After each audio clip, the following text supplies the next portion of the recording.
खालिद भाई, जो आप नारा और बयानिया बोल रहे हैं, बता रहे हैं, ये इस कमरे में कैद है।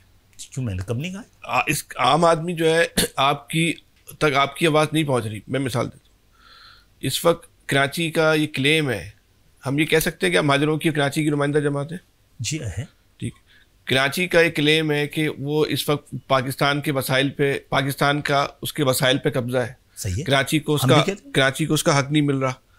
लेकिन जो आवाज़ें जितनी मजबूत और ताकतवर आवाज़ें हमें KPK से सुनाई देती हैं, बलूचिस्तान से सुनाई देती हैं, उनके हकूक़ की। हाँ, जो लोग पाकिस्तान के नारे के साथ और आइन के साथ खड़े हुए हैं, वो लोग, हाँ, जो भी रियासती पॉलिसी अपनी जगह है। आपने जिस कमरे की बात की जहाँ बैठ की, ये बात तो मैंने ऐवान में की जो आपको दोहरा रहा हूँ मैं।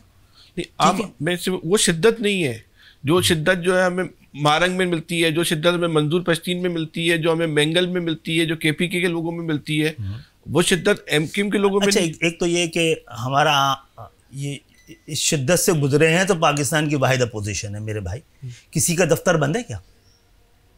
आपके दफ्तर बंद है इसलिए कि आपकी मजबूरी ये है कि ये बयानिया कह लें या डायलॉग कह लें कि पाकिस्तान आम जो हिजरत करके लोग आ गए, जो सब कुछ पाकिस्तान के लुटा के आए ना, वो एक हद से ज़्यादा उनके खून में पाकिस्तान, उनके रगों में पाकिस्तान लहू बन के दौड़ रहा है।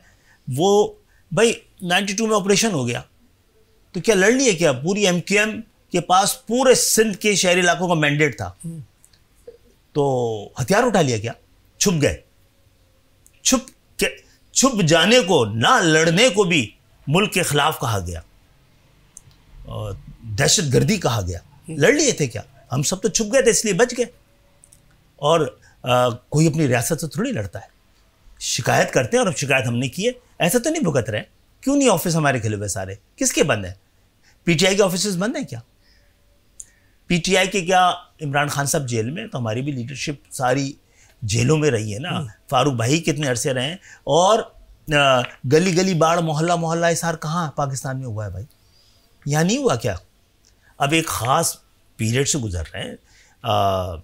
देखें, अब इस आपके प्रोग्राम के ज़रिए किसी ने, अल्लाह ना करे, किसी वजह से इमरान खान साहब अवेलेबल ना हो PTI को, तो आपको क्या लगता है PTI का क्या मुस्तकबिल होगा? ख़त्म हो जाएगी। तो यार 22 अगस्त हमारे पास भी तो आ गया था ना, हमसे हमने खुद किया हो।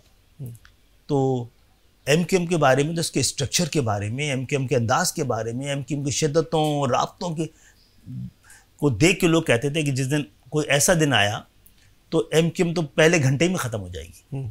लेकिन 7वां 8वां साल शुरू हो गया।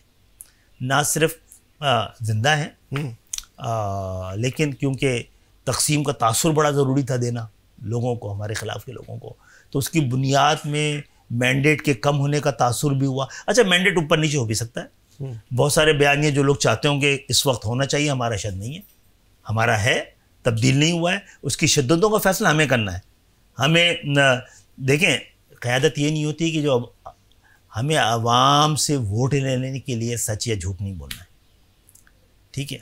लीडरशिप वो होती है जो आवाम की मर्ज़ी से नहीं चलती है, जो अपना बयानिया रख देती है। अगर आवाम उस बयानी के साथ होती है, आपको वोट दे देती है। तो खालिद भाई, आप तो इस वक्त हुकूमत का हिस्से हैं, तो लड़ाई किससे जो आपकी दफ्तर नहीं खोलने दे रहा? जंग किससे आपकी? मुखालिफ कौन है आपका? निज़ाम। नहीं, निज़ाम का मुहाफ़िज़ कौन है?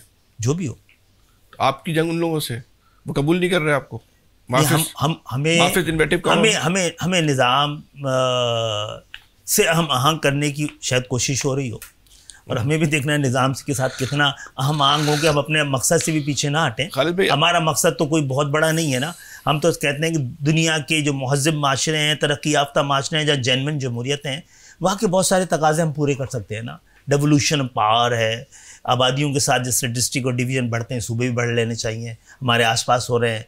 अगर नहीं बढ़ते तो सवालात उठ सकते हैं कि अंग्रेज़ों के बनाए गए लिसानी बुनियादों पे पाकिस्तान के अंदर पोलराइजेशन को कायम रखने के लिए जो बनाए गए थे, तो हम 70 साल से या 75 साल से इसको कंटिन्यू क्यों कर रहे हैं? इसके बाद किसी के पास जवाब नहीं है।